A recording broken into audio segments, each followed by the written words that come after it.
Hello, my name is Paul Markham. It's the 31st of December 2019, last day of the year. I know last time I did the Tatra driving video I said that the next drive I would take out the Carmen gear and do a little bit of a driving review of that car. Unfortunately, the DKW is in the driveway and I just need to do a quick run up to the local shop. So we're going to drive the DKW. So if you feel like coming along for a bit of a drive while I talk about DKW and two-stroke motors, watch on.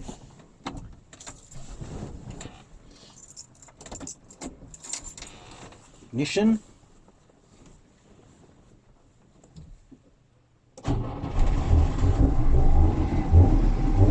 There we go. Lovely sound of a water-cooled two-stroke motor. Very smooth.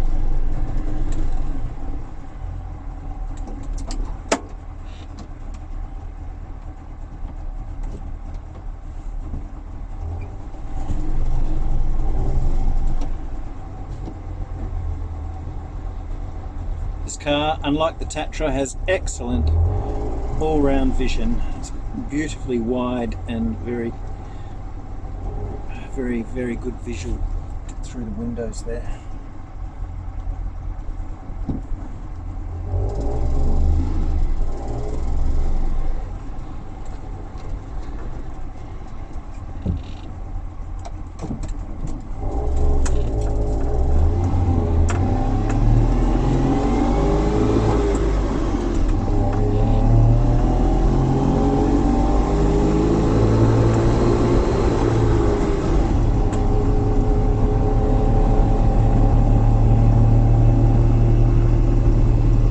Be clear to everybody by now that I'm a big fan of two-stroke engines. I really like their simplicity. They're really quite an effective engine. They do get a bad rap. If you read the internet, there's all kinds of things said about two-stroke engines, and they don't last and they're not very reliable. And a lot of those things are said by people that really don't know what they're talking about. A well-maintained two-stroke engine go for just about forever, and it doesn't need very much in the way of maintenance. And that was the main selling point for these cars. In the pre-war years and then in the early post-war years, two-stroke cars, really low maintenance, low fuel economy. They had good fuel economy, and they were cheap to run. They were cheap to build, so they were quite an effective engine. They do have some drawbacks, though.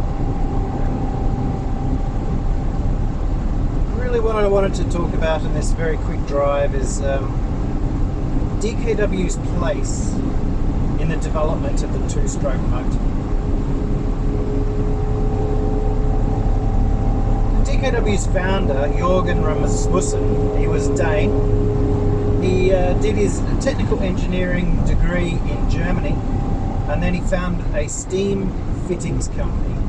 And they built valves and other parts for steam engines, industrial steam engines. So when the First World War came along, he set his engineers on the task of building a steam-powered car, because petrol was very hard to come by. That project didn't really work out, though.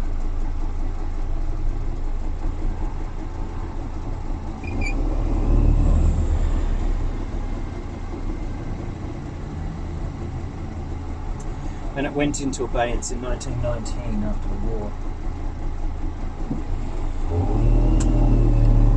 He then got on the electric car bandwagon, let's say, when he saw a little microcar, a recycle car that was powered by a small electric motor in about 1923 or 24.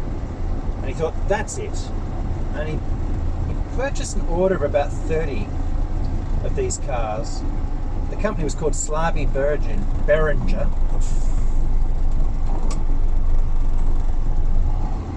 And Rudolf Slaby, who was the lead engineer, he'd been an aircraft engineer beforehand, and knowing that the aircraft business was not going to be looking very good after the First World War, he decided he was going to build cars. So he developed a little electric motor and put it in. Basically, it was a plywood box with wheels and a little telesteering. Rasmussen bought 30, and then the economic crisis hit Germany, the massive inflation, and Slaby Beringer went out of business.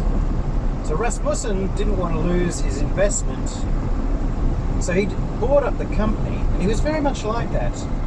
Rasmussen was always on the lookout for new ideas and new opportunities.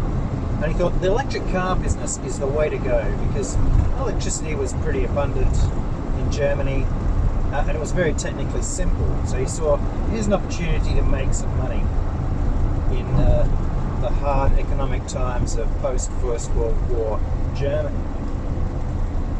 He also came across another guy whose name was Hugo Rupp, and he was working on developing a small two-stroke motor. So Rasmussen invested in him as well, and got him in as an engineer to work in his experimental,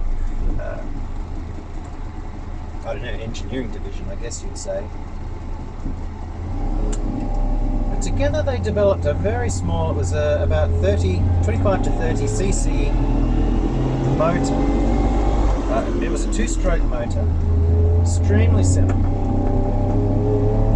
And they took it around to a whole bunch of industrial fairs, and it was sold, or it was proposed to be sold as a toy. There's not many people that'll buy, quite an expensive item like that for their child, except very wealthy people. But it wasn't really a toy. It was mainly designed to be a sort of a demonstration engine to show that they'd invented this quite efficient, very small stationary motor. And then they immediately went into business selling them as stationary power plants for industrial equipment, agricultural equipment, and generators. But it also opened up another idea in Rasmussen's mind.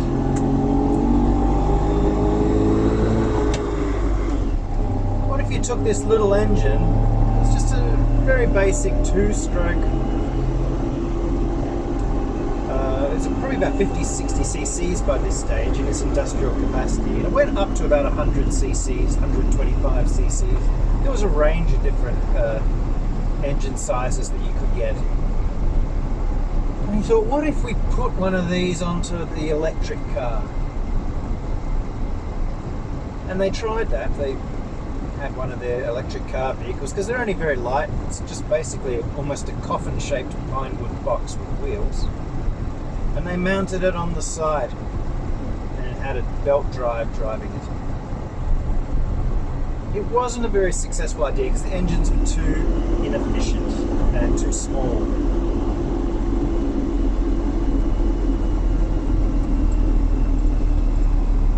But they came up with another similar idea. Why not change the engine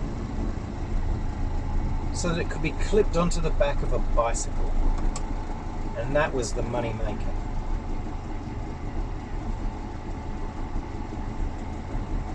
They sold it as the DKW help motor, or Hilfsmotor. And it was just basically a clip-on two-stroke engine that ran a belt down to the rear wheel. And it was very cheap, and it was very efficient, and like in war-ravaged, well, not so much war-ravaged, but economically ravaged Germany, it was a real winner, and about 500,000 of them sold. That of course leads to the next idea. It's like, well, why don't we just build the bicycles as well? So DKW started building bicycles, and then you could have a fitting already built into the bicycle frame, so you could attach the help motor. It was all very logical. And a few years later, probably about 1926-27, they actually started building what could definitively be called a motorcycle. It grew very rapidly from there. Motorcycles were hugely popular because it was the only thing that many people could really afford if they were going to get motorized would be a motorcycle.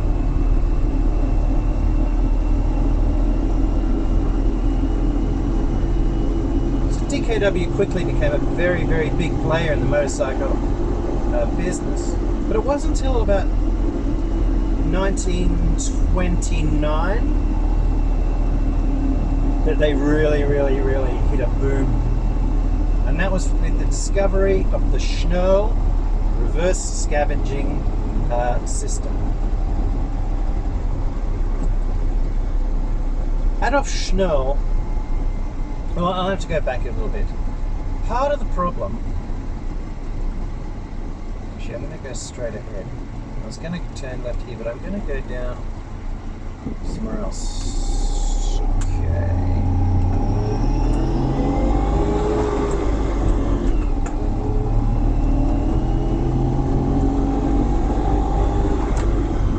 There's two strokes used at the top, combustion chamber and the crankcase, to fulfill all the functions of the four strokes of the combustion cycle. And this is why they're called two strokes, because they only, in every 2 strokes, they complete all 4 steps, as opposed to a 4-stroke engine, which requires 4 movements of the piston up and down to achieve all 4. Instead, petrol and gas air is circulated into the crankcase and then pushed up into the combustion chamber, and then it pushes down and it keeps this cycle going, so that at the bottom it works like a double-ended pump, basically the simplest way of describing it.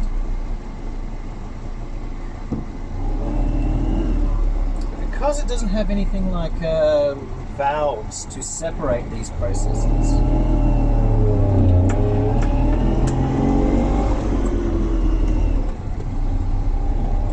it doesn't have anything like a valve that's separating the processes, it means that when fuel is entering the system, there is also burnt exhaust gas exiting the system. And this leads to a problem of inefficiency, in that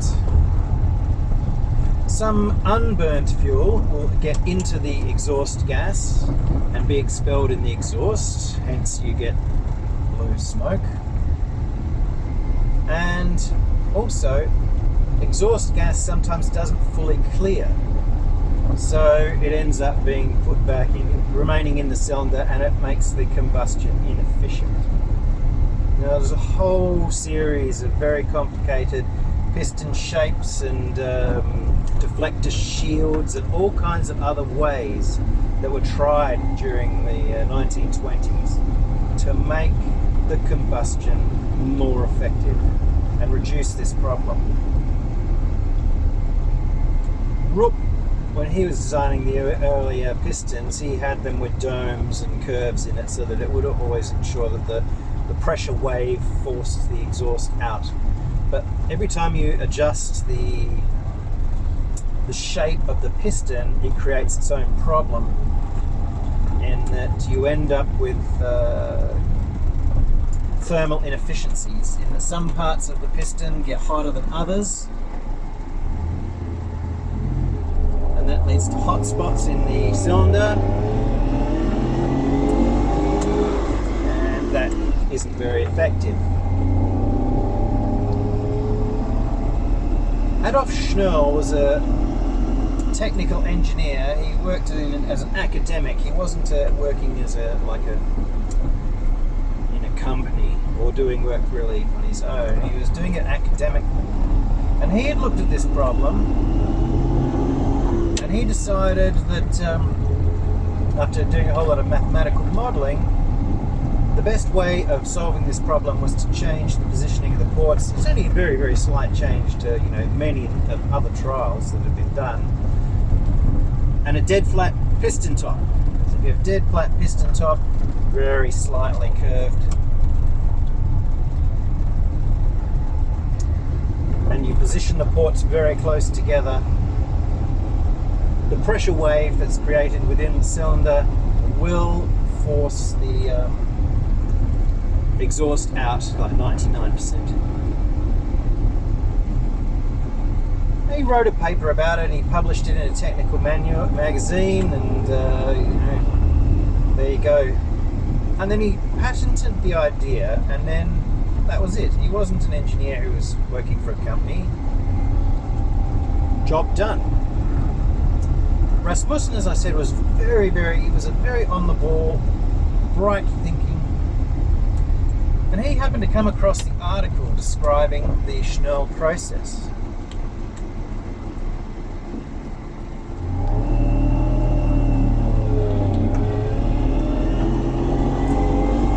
And he recognized instantly, that's it. That solves the whole problem of building complex deflector fins and domed piston tops and all that.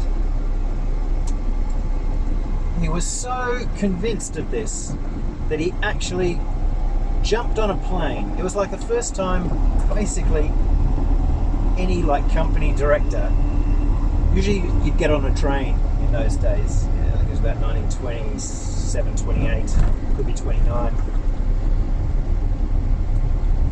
He thought it was so important he had to get to Schnell ASAP before anybody else realised that this was so important. So he went to Lufthansa, who had just been founded, or whatever they were called at the time, and flew from Saxony to wherever Schnell was. I don't know where he was. He might have been in Berlin. He rushed up to him, made an appointment, and made him an offer that he couldn't refuse. Saying, if you give us, DKW, an exclusive manufacturing license, you'll get, you know, whatever this commission or whatever it was. It was extremely worthwhile to Schnell.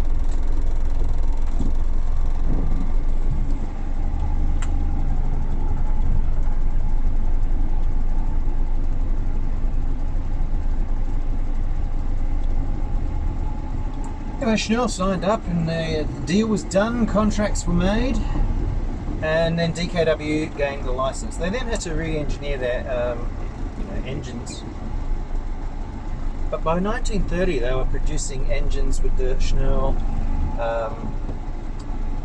process.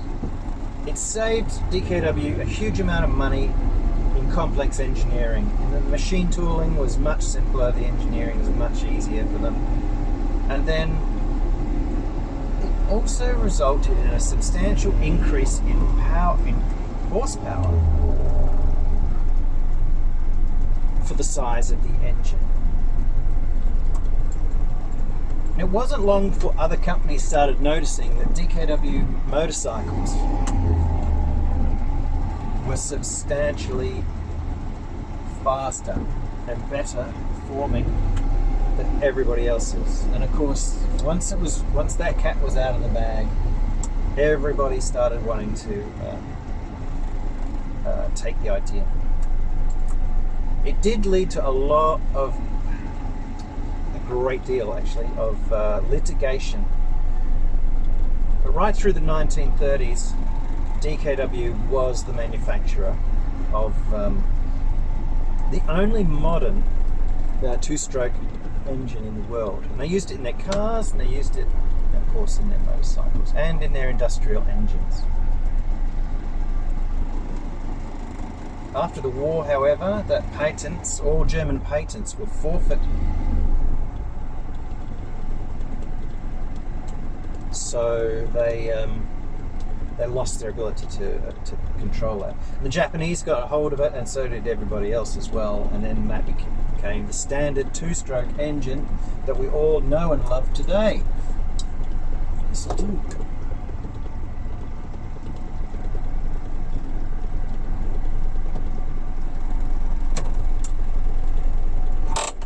I hope that was somewhat informative. It's me rambling on as I do, but I do ramble. Anyway, it's New Year's Eve in a few hours' time here in Perth. By the time this video goes up, it'll probably be 2020. So Happy New Year to you all.